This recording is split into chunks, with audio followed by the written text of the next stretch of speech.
We will begin this morning as we always begin, and that is with our California land acknowledgement. We want to recognize the land as an expression of gratitude and appreciation to those whose territory we reside on, and a way of honoring the indigenous people who have been living and working on the land from time immemorial. It is important to understand the long history that has brought us to reside on the land and to seek to understand our place within that history. Land acknowledgements do not exist in a past tense or historical context.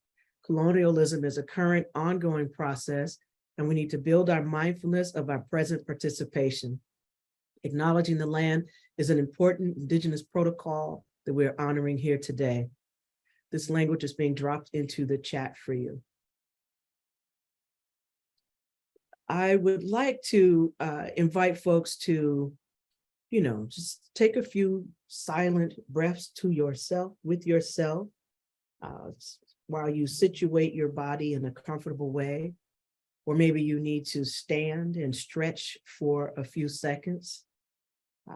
It is a Saturday morning, but some of us have already been seated and at Zoom or in chairs for a while. So give your body that blessing with either stretch and or some deep breaths.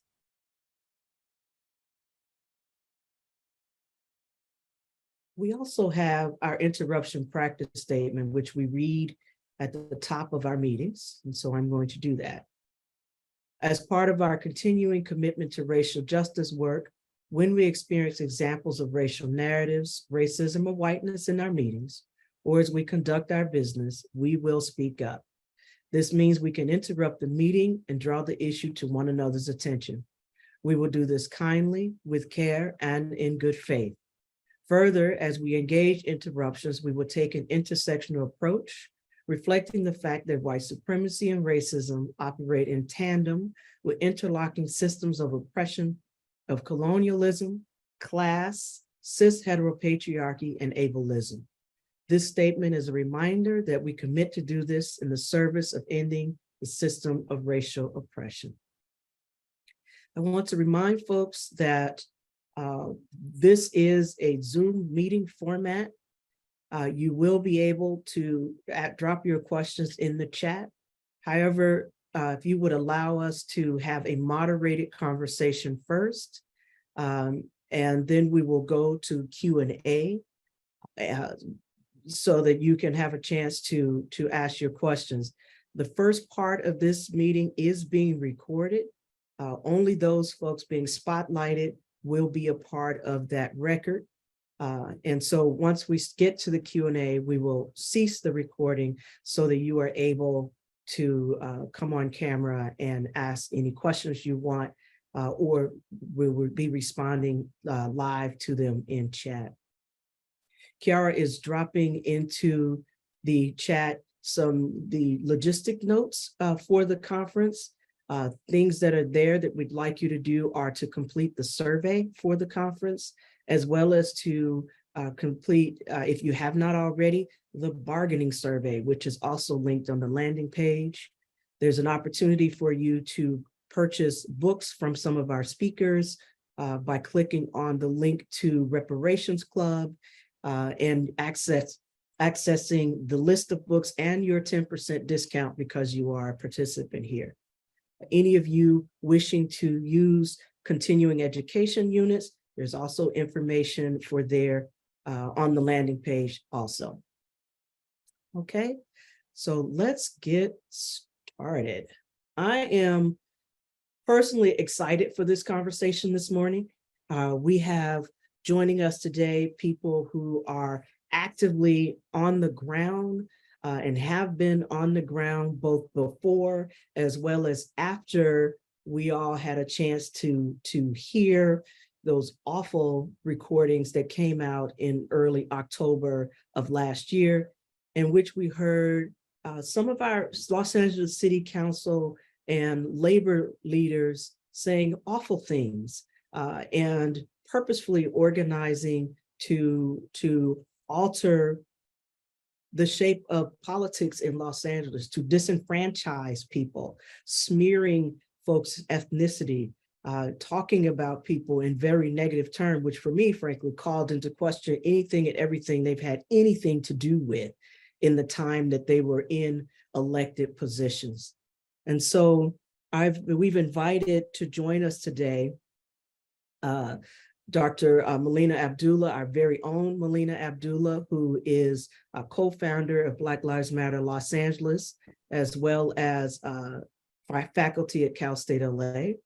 We have Sheila Bates, who is an organizer with Black Lives Matter Los Angeles, and my dear friend. And we have Henry Perez, who is from Inner City Struggle, coming out of Boyle Heights.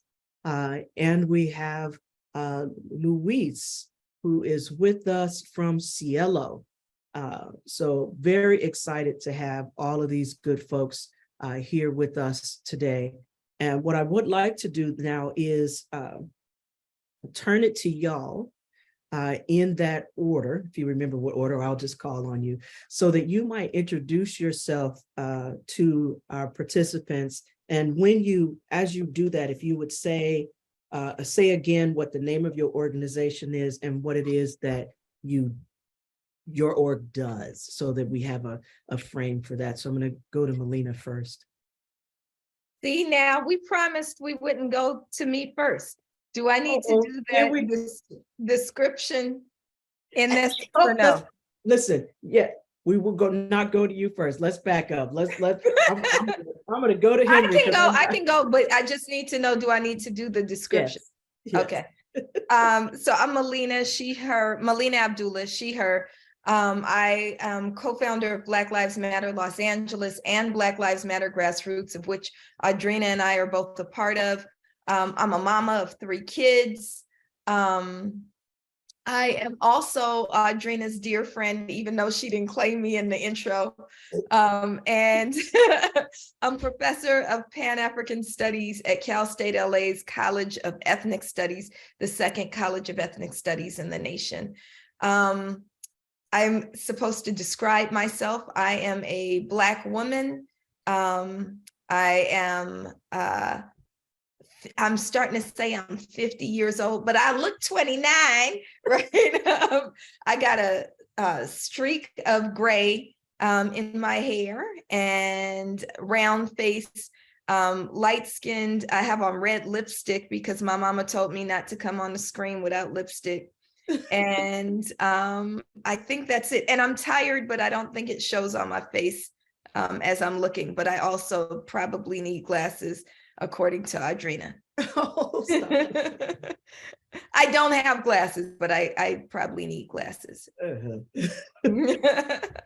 All right, we'll toss it over to Sheila. Thank you, Melina.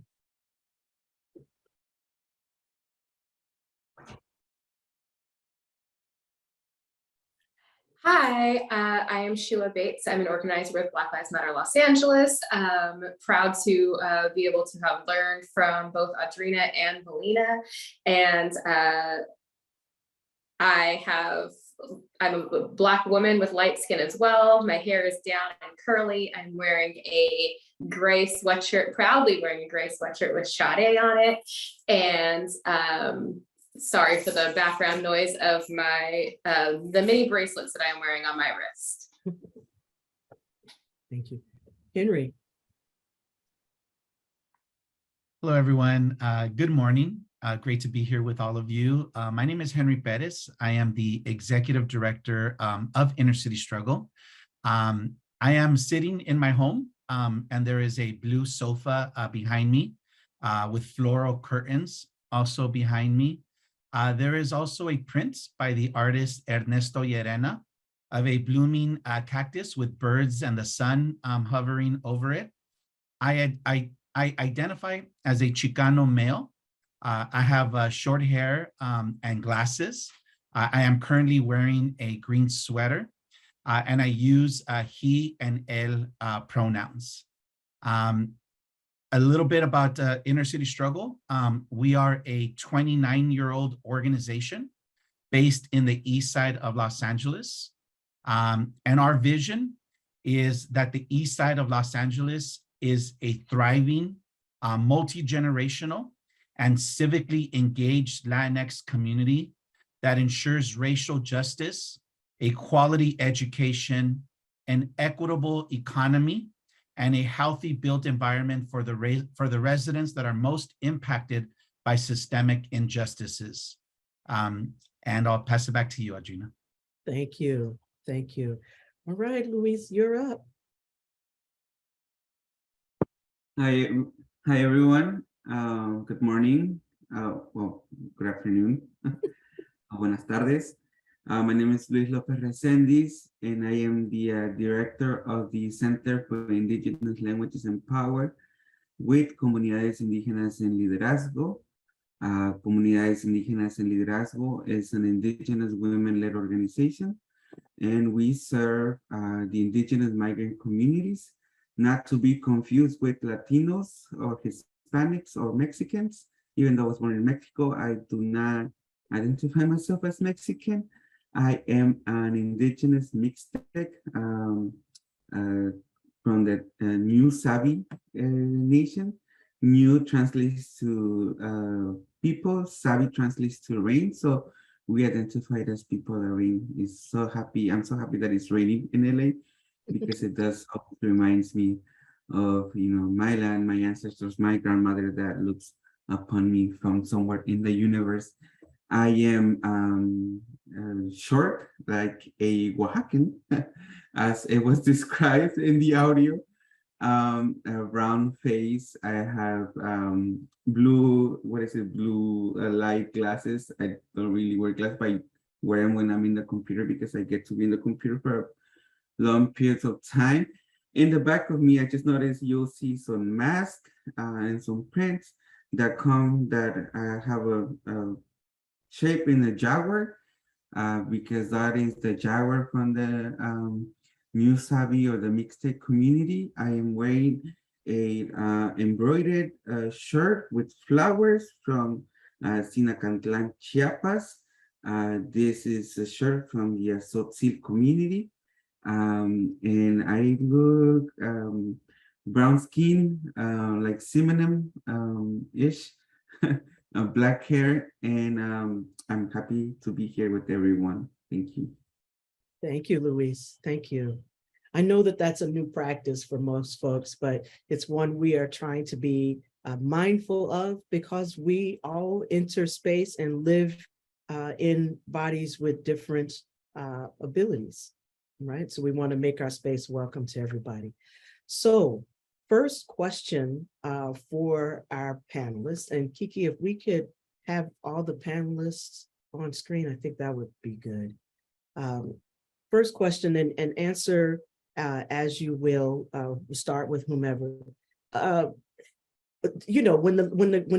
the conversations were leaked, I think there were 2 or 3 conversations, lengthy conversations that were leaked, which Yvonne Wheeler, who spoke earlier today, informed us that there is an investigation to try and sort out how that happened.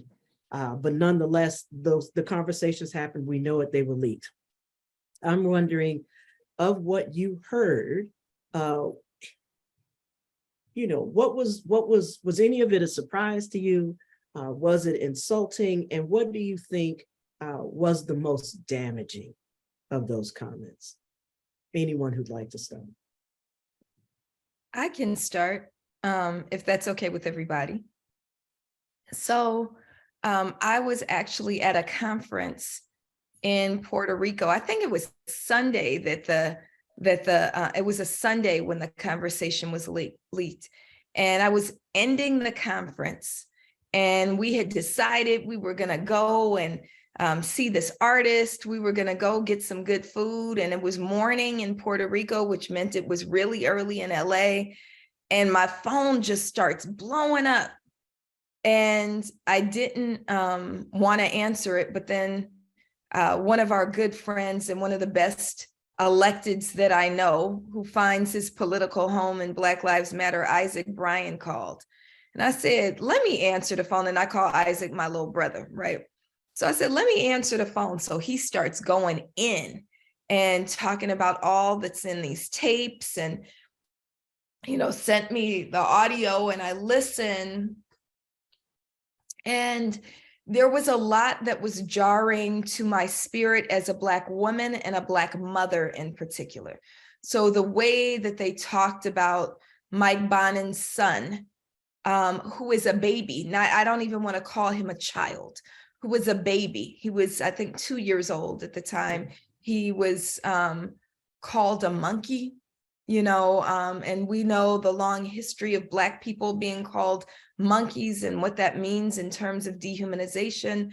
That was jarring to my spirit. And even as I talk about it, I feel emotion bubbling up because our children, these are our children, right? And so that I think we should allow a space for emotion and spirit and the protective inclination and intuition and understanding and way of being that we have to always be there. And so I'm very protective of Black children, and especially this little Black baby who doesn't have a Black mama immediately in his life to protect him. My immediate response after listening was actually to text Mike Bonnen, who's a wonderful ally and has been a friend and been willing to use his white privilege to stand for Black people, and to tell him that please tell your son he has a lot of Black aunties, and I'm one of them, right? So there was that. But I think, Audrina, what was more important as I took a few breaths and took it in, what I was most outraged about, which is another emotion we have to allow ourselves to have, is I felt betrayed. Because when you said, did I feel surprised? Yes, because literally all of these people, except for Gil Cedillo, were my friends. These are my friends. These were not the worst among them, right?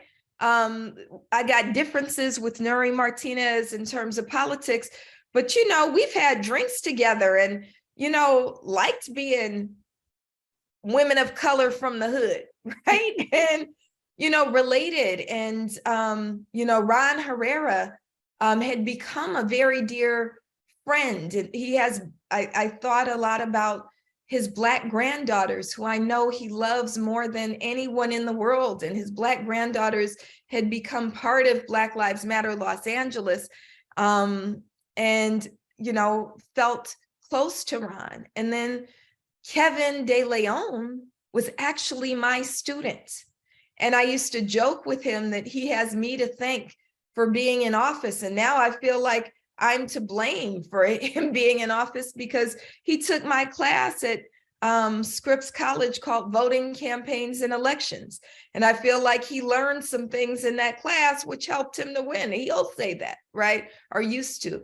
So there was the surprise and the hurt and the rage, but then there was also the rage that came from what Kevin De Leon said. So more than the hurt is also the harm, right? So Kevin De Leon called Black organizers. He said that, it's like the Wizard of Oz, that they want you to think that there's a lot of them, but when you pull back the curtain, it's only 25 Black people yelling.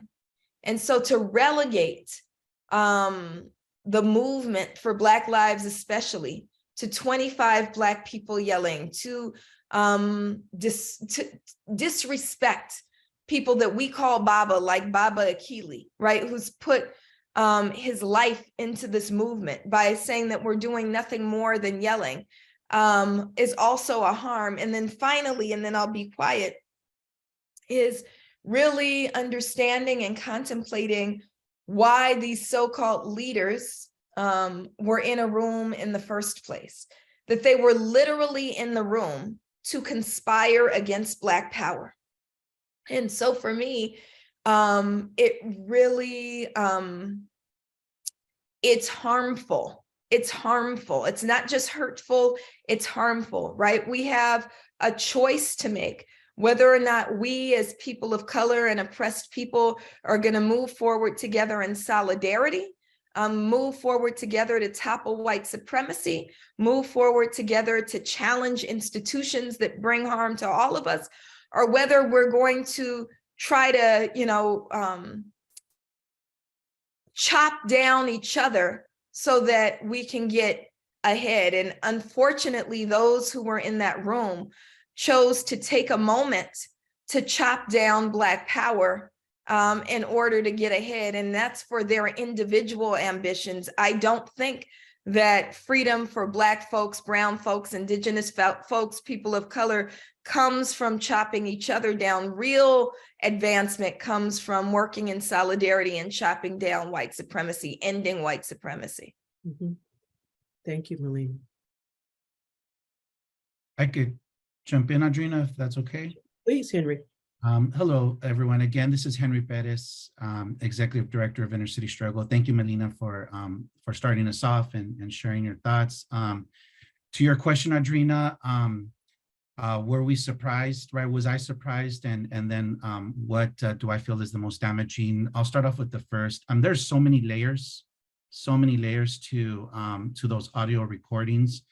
I want to acknowledge that there's a lot of work that we need to do in our communities, right? And speaking from the perspective of the Latino communities, we know that that racism, anti-Blackness, colorism is very present in our communities. We are victims of colonization, of Eurocentrism, right? Of white supremacy, and I think I believe that we have a lot of decolonization to do in our communities. Like I mentioned in my introduction, I am a Chicano male. My family, my parents come from Mexico, and I am a more light-complected Chicano, right? More light-complected Mexican. And I come from a father who was very dark brown, indigenous looking parent. And he always shared with me the colorism that he faced from his own family, from his own community, and really made it a point to tell me that just because I was lighter complected did not make me better than anyone else. But that exists. That is a reality that exists in our communities. So when I heard the recording on the tapes, I knew where that came from. I knew where that came from seeing it, hearing it within my own family, within my own communities. But it was still very shocking to hear it out loud from individuals like Melina mentioned that we thought were our friends, our partners, people that we had worked with, people that we trusted, and to hear that come from these individuals was a gut punch. To myself and to many people in our organization of Inner City Struggle. We know that a lot of these same individuals, at the same time that we have been able to work with them on certain issues, right? We know that they are also very self-serving, right? Individuals, especially Kevin De Leon, right?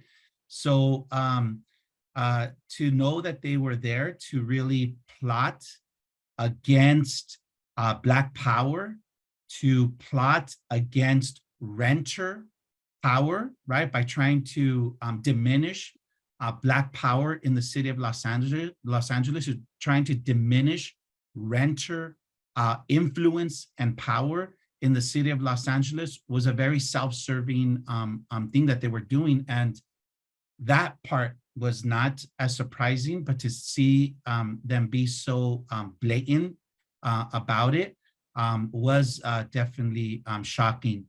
The damaging part of the question, Adrina, is that many of our organizations have been working across communities, across geographic communities, across racial communities. We have been actively building bridges among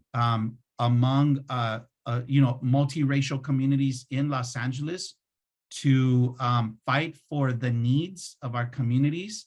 And this recording, that is something that we were very fearful that could begin to try to undo that multiracial solidarity, unity, coalition building that many of our organizations have been doing for decades in Los Angeles. Inner City Struggle has been around for 30 years. And we know that much of the work that we have been able to advance in the city of Los Angeles to uplift the needs of the most marginalized communities in Los Angeles has not been us working alone in the East Side, has not been us working alone as a predominantly Latinx community. It has been because we have been able to build bridges and build multiracial solidarity and coalitions with indigenous communities, with Black and Brown communities, with our queer communities. And we cannot let these racist audio recordings undo that legacy of our work in Los Angeles. Thank you, Henry. Thank you, Henry. Luis. Yes. So I think this, if I'm not mistaken, if I don't remember, if I can recall the date when this came out, it came out to be around the same days when we were celebrating Indigenous Peoples Day in October 12 around ish. And for us, it was, to hear these audios, honestly, it wasn't surprising. As an Indigenous organization, and from what we had experienced, and Henry talked about it, that the work that needs to be done within the Latina community it's a lot. We weren't surprised because we were accustomed to hearing people referring to Indigenous folks this way, and for us it was just okay. Now it's another day, and within the Latinidad racism. What was really concerning to us was the tone that they were talking about. The tone, that how calm they were, how comfortable they were expressing themselves in this very racist way towards the Black community, towards the Indigenous communities, towards everyone that they attacked.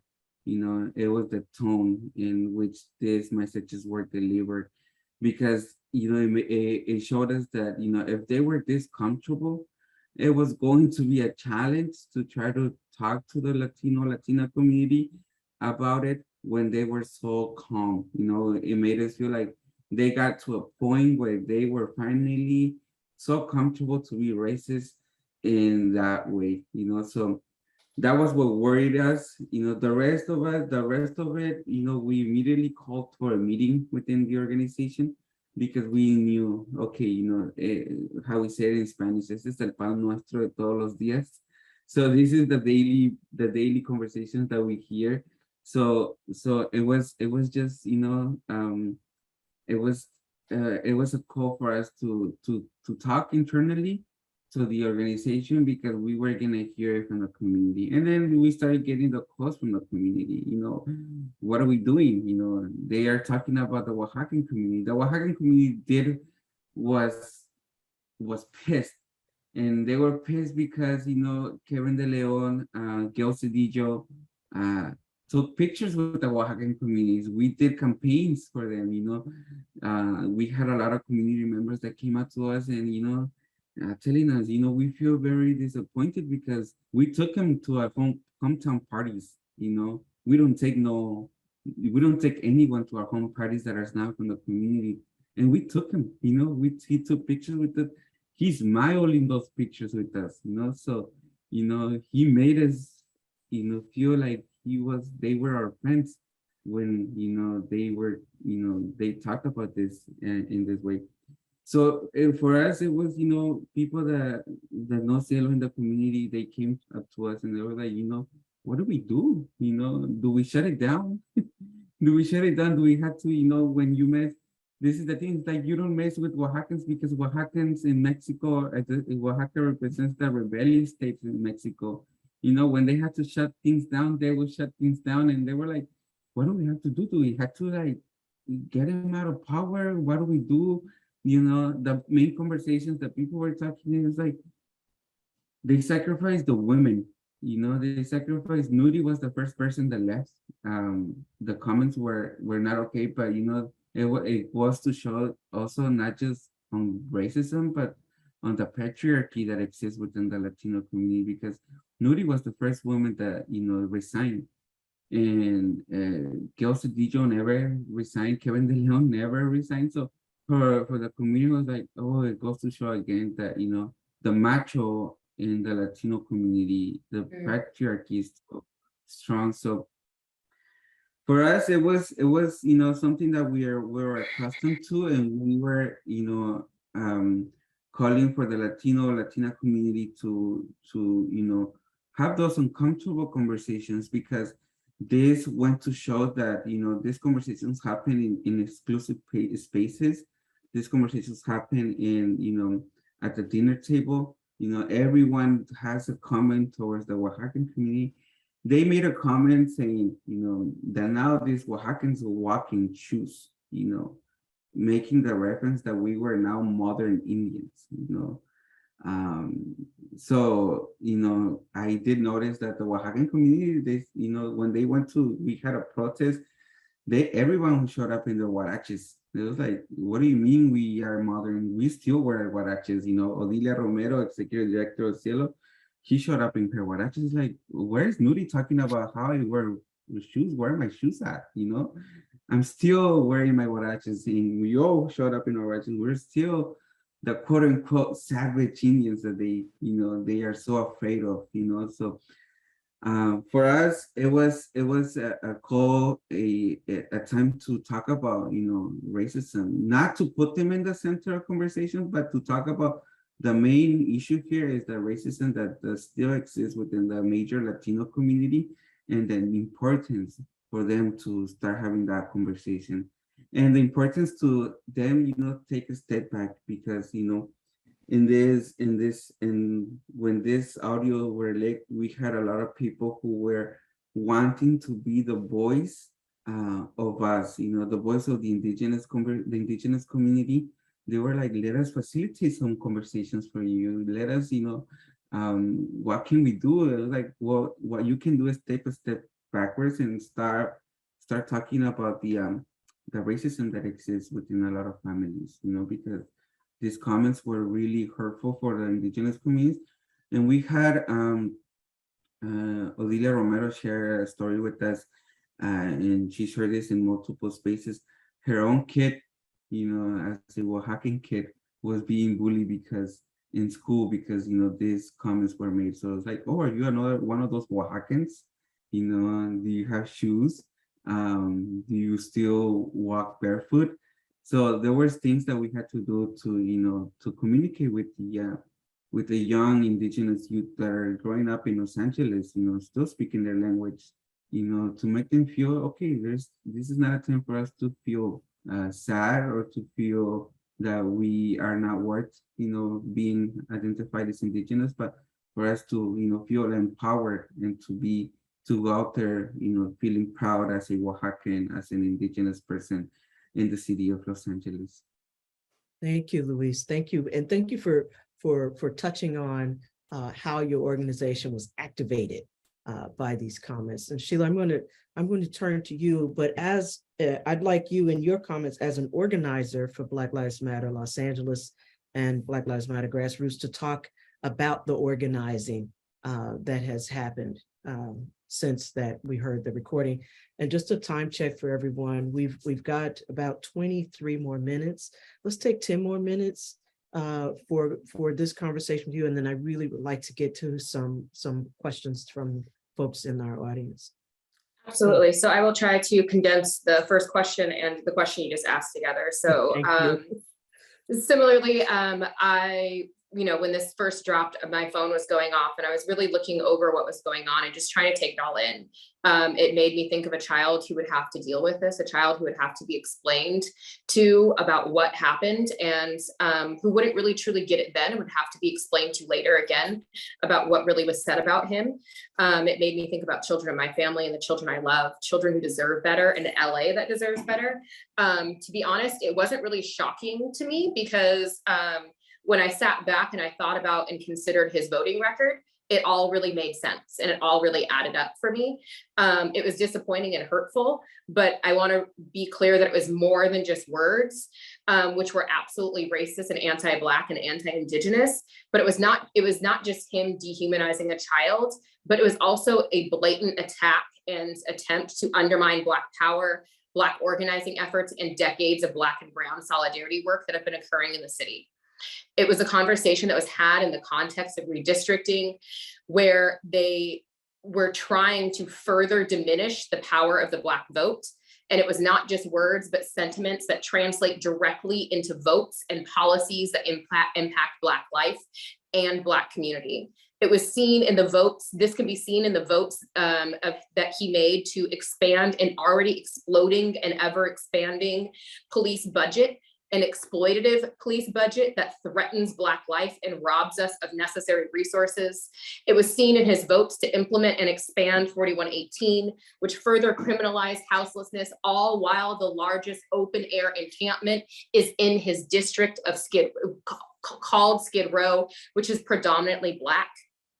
It was seen in his vote to also criminalize protest in front of elected officials' homes, almost as if he knew that it would come to that. And all of the organizations that are on this call did exactly that. We all came together and organized against him. We showed up to his house, although actually let me back up. It started with a call with Black organizers across the city of Los Angeles, where we all got on a call and talked about what we were feeling, what we were experiencing, and what to do next. And then from there, it really turned into a series of actions, direct actions against him, including an 18-day encampment that we held in front of his house. And he is Kevin De Leon, right? You're talking yes, about Kevin De Leon, yes. Who has and yet then to step down. also, I'm sorry, was that? Who has yet to step down from city council. Yes, exactly. And it also turned into a series of other actions and really showed the solidarity and what true leadership in the city of Los Angeles looks like. True leadership in the city of Los Angeles looks like solidarity and folks standing behind Black folks as opposed to throwing Black folks under the bus. And it also turned into and continues to be a fight that we have at city council meetings, where that we continue to call for his resignation, and there are still active attempts for a recall. And I will sort of leave it at that for now so other folks can chime in as well. So let me say thank you, everyone. And I was really proud to see how the Black and Brown communities immediately came together. We're out there on the street in front of city council calling for the resignation of Nuri Martinez, for Gil Cedillo, for Ron Herrera, and for Kevin De Leon to step down, to step away, because they had shown us through their comments, which they thought were behind closed doors, that they could not lead, as to Sheila's point. But so Nuri resigned immediately. Ron resigned from the leadership of the county Fed immediately. Gil let time play out because his term was ending anyway. But Kevin De Leon is still there. And not only is he still there, he's like doubling down on being there. He has had a fight with organizers. I mean, literally, if you watch the video, attacked an organizer who was at city council demanding that he step down. I mean, ran for the man, ran to the man, jumped on the man. Unbelievable. And he's still there. And yet, there's no way to remove him, right? Unless there's a recall effort. Yvonne Wheeler told us earlier that the county Fed will not be engaging in any recall effort, but instead they will be focusing on running someone against him in the next. I think the election is in 18 months or so. So that's one campaign, one effort.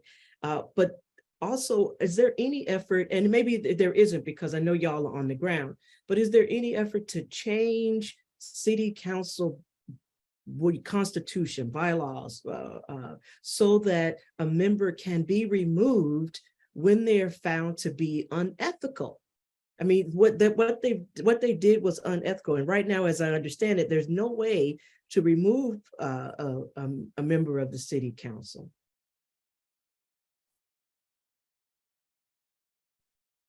Anyone? So there's lots of efforts happening, right? I think that while we've demanded that he step down, and it does have to be a resignation unless there's a recall, and we've worked together to try to figure out the viability of a recall, we need to have lots of money and lots of support to be able to recall him. All of the data, and LA Times conducted a poll, all of the data shows that his constituents want him out. They do not trust his leadership. That said, you know, the way that the political system is set up, to make that will, to operationalize that will, we'd have to launch a very costly recall effort, which I don't have the money to do, and many others don't have the money to do. So we try to push him out, right? We tried with the 18-day encampment that Sheila talked about. We've tried by having a presence every single city council meeting. And by every single, I mean the last one was Friday, and we had a Black Lives Matter organizer arrested for standing her ground inside the city council meeting just this week. And so we've tried everything. But I think that where we are now is that the city should not engage in business as usual, that we should, while we don't have the direct mechanisms to remove Kevin De Leon without a recall, there should be a refusal to conduct business as usual. As a delegate to the LA County Federation of Labor, we're looking at resolutions that would say not just we're going to run somebody against him in 18 months, but we won't engage with him. And that, you know, Kevin De Leon needs to be a persona non grata in every space. Nobody should be working from, we don't need his free turkeys. We don't need his Christmas trees. We don't need to watch Wakanda Forever, which I think he tried to, that was supposed to be his Black History Month offering, a free screening of Wakanda Forever. That's going to show how much he doesn't hate Black people, right? And then he canceled it because he realized we might show up and he might have to deal with some real life Wakandans, right? So, you know, the mechanism that we have right now is a shunning. And that I think is indigenous to both African people, to indigenous people. Shunning of folks can be as effective as everything else. We have been trying to work with the progressive members of LA City Council to enact rules. If you remember, in the first months after the tape was revealed, he was running from the community and not showing up to city council meetings. What city council can do is enact rules around folks who don't show up, around folks who are censured, that could have a very real effect. It could have been considered abandonment, right? But there was, you know, there's some work that we have to do with our elected officials, because they were nervous that they'd be held to the same rules. I feel like everybody should be held to that rule. If you're not showing up for your job, what would happen if you didn't show up for your job, Audrina, for 2 months? That would not be your job anymore. So that should be something that we do. Anyway, I want to leave it there. And I also want to just say one last thing that's not related to your question, but I don't know if I'll have time to speak again. I do want to lift up that we won something, even though we didn't win the removal of Kevin De Leon. And I think it's that I didn't know Luis before this. I didn't know Odelia before this. I didn't know Aurora before this. But since this has happened, you know, we've been forging real solidarity that's grounded in the work. And that's grounded in very authentic relationships. Like I love playing Uno without Oda, right? I love staying up all night and talking and sharing stories. I love who I didn't know Henry or I had met Henry before, but didn't know him in this way. And so I think that, you know, the subject of this panel is really about solidarity. And I believe that real solidarity comes through shared vision, shared work, shared commitment, shared willingness to put ourselves on the line. So I just want to say, you know, Sheila, I have known you and I know you well. So within BLM, we have that, but I think reaching beyond and getting to know each other and who our partners, our real partners are in the struggle for freedom for all of our people has been just one of the greatest blessings. We also always have to look for opportunity and blessings in the midst of struggle. So I want to make sure that I say thank you to Henry and Luis and your organizations. And there was no more, I know I'm talking too long, no more powerful moments, I think, than the massive protest that we had in front of Kevin De Leon's house. There was one day when all of our groups came together and there had to be close to 1,000 people in the streets. And we had music and we had love and we had food. And it was one of the most memorable moments in movement of my lifetime. And so I'm grateful that this has emerged out of our work. Thank you. And then that was a point that I really wanted to come across in this conversation is the solidarity. You know, I believe, and I say often to my leaders and members in CFA, there's opportunity in crises, and it's up to us to find that opportunity rather than getting lost in the crises itself. And so the crises created an opportunity for y'all to come together and build the kind of relationships that will keep you together, working for shared vision. Henry, I see your hand.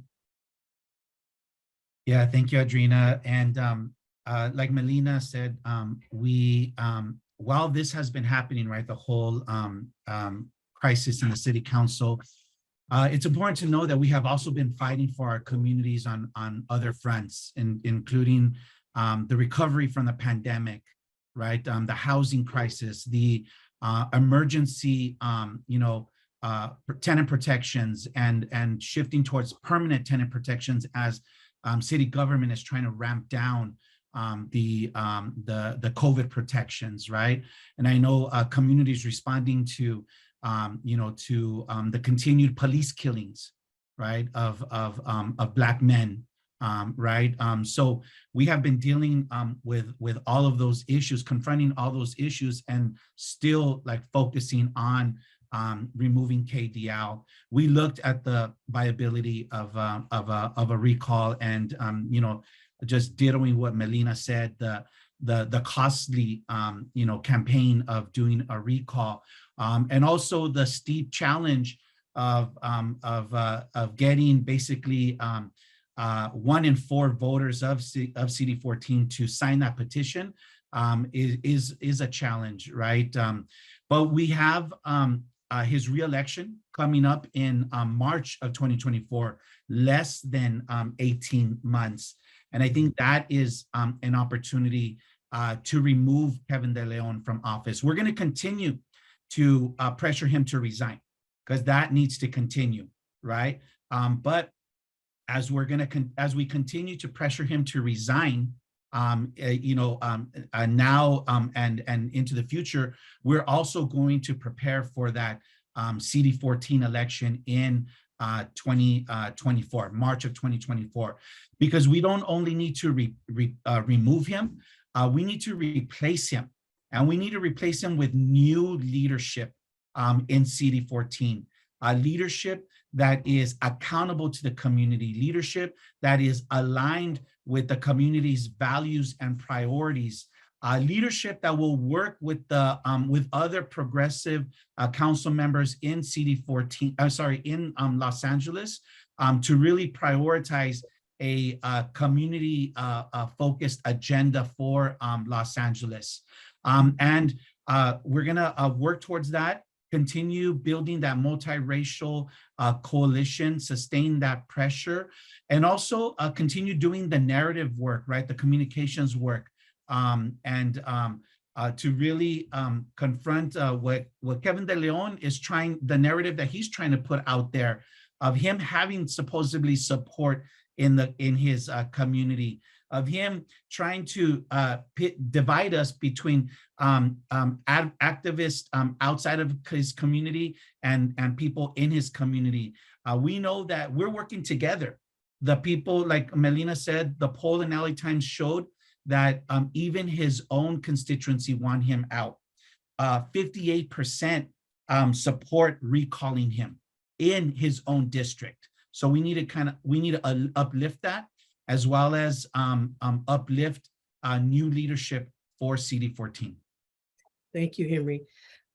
Sheila, I see your hand. I want to encourage folks to drop whatever questions you have in the chat, or maybe these folks are doing such a great job that they're answering your questions. Time check, we have, I want to leave us at least a few minutes to address anything that may come up there. And before we move on, okay, Sheila.